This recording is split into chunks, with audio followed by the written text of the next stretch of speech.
دی بریالی و او بریالی لاړ. انسان په دنیا کې د ازمایښت لپاره پیدا سوی او د ژوند کولو فرصت هم د همدې ازمایښت د ترسره کېدو لپاره ورکړل سوی دی.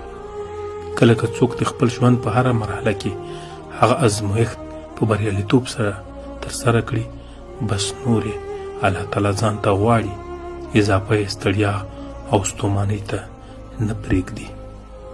هغه بریالی وخوت. الله تعالی هغه نور د دنیا په غمکشیو ونه لورېد، نو یې د خپلو نعمتونو خواته وغوښت.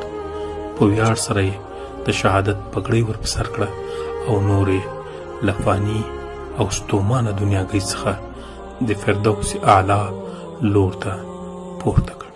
نحسبه کذلک والله حسیبه.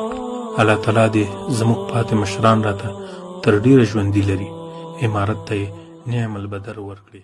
سترګې مې یو خوا بل خوا واړولې، ګرانه یو خوا کې مې ونه لیدلې، د سهار ستوریا چېرته پرېوتلې،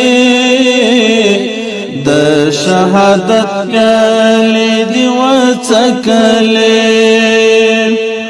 الله چې تا ته خوږ سیرت درکاو، بیا یې د علم خوږ نعمت درکاو، ته یې د جنګ میدان ته وروستلې، په شهادت کې جنت درکاو.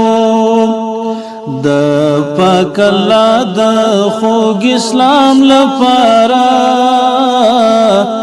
جامې دې سرې په وینو ولړلې، د پاک الله د خوږ اسلام لپاره جامې دې سرې په وینو ولړلې.